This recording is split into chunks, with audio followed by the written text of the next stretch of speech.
Today I'm going to show you a really great research tool that will allow your students to collect all their research into one place.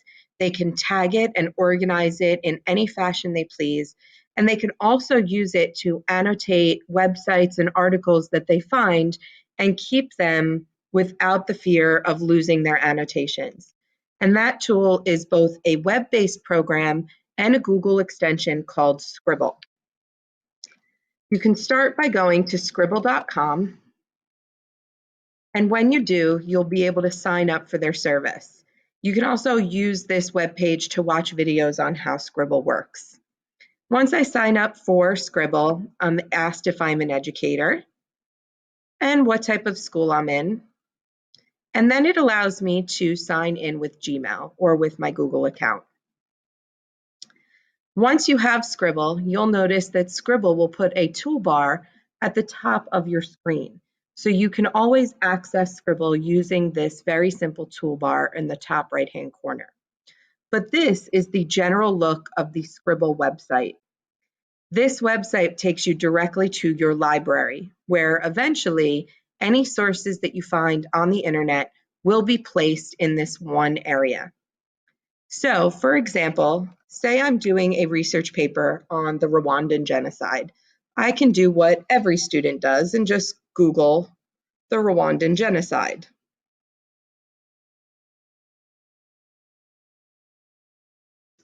You're going to see Wikipedia pages, you're going to see history articles, videos, any number of things. So let's just take a look at this New York Times article. This is not a traditional article. It has a great deal of information, but it also has images as well. So as a student, if I want to use this information and I want to refer back to it frequently, I can save it in my Scribble account. To do that, I just use my Scribble toolbar to open Scribble, and you will see a whole new toolbar will come up at the bottom of the screen. This Scribble toolbar will allow you to annotate, highlight, and comment on the article in front of you. If you go back to your Scribble library, you will also see that it has added itself into the library, and so it will always be there for you. If I use my side tools on Scribble, I can do more things. So let's go to some of the toolbar options available to us. First, look at the highlighting tool. I can highlight any portion of an article, big or small, very simply by just selecting it and dragging what I want to keep. I can continue doing that throughout the article for as much as I want. This is going to become important later. I can also use the same feature in the comment mode. So if I select the comments, I can highlight, and a comment bar will come up on the side. I can use this to create new annotations for the information I find.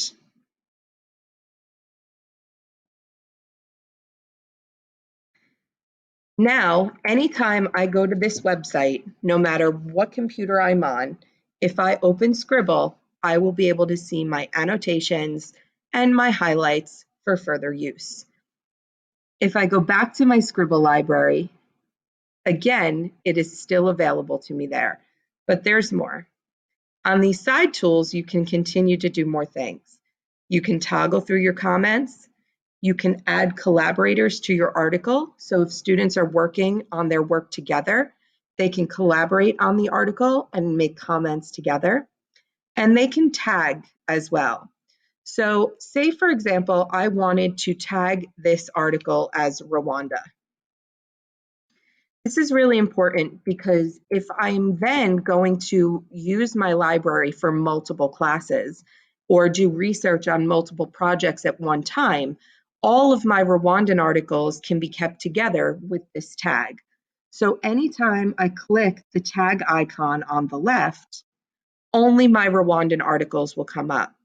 If, for example, I'm doing another project for another class, and I found a different article, I can tag it differently. All of the tags I use on my articles will come up in this section and would allow me to keep all of my articles in an organized fashion.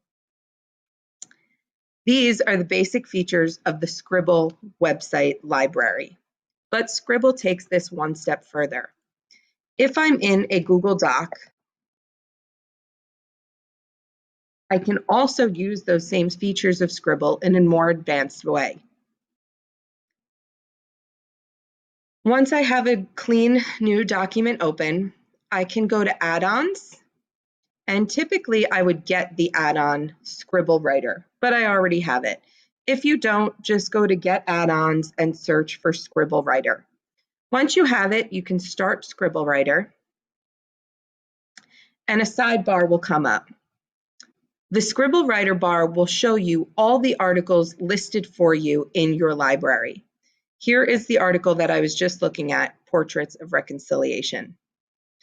I can expand this and open the source itself, and you're going to notice that my highlights and annotations are there. Or I can add this to my bibliography. I can add this article to my list of works cited on this essay. So if I'm writing my essay and I find that I want to use this article, I can look at all of the annotations and comments that I made. So say I'm writing a sentence and I realize that I want to use one of these quotes in my essay, I very simply click the plus sign and insert the quote.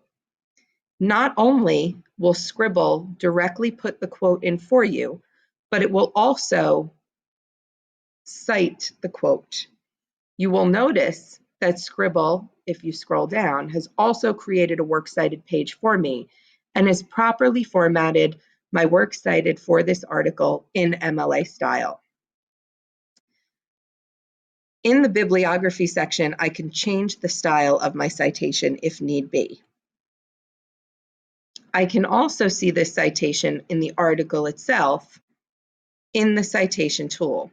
I can change things as necessary. While there may need to be some changes made to citations or some formatting things that need to be modified, ultimately this is an easy way for students to incorporate information from an article without copying and pasting or without trying to type it on their own, and it will give them a more streamlined way to collaborate with their peers and collect all of their sources together.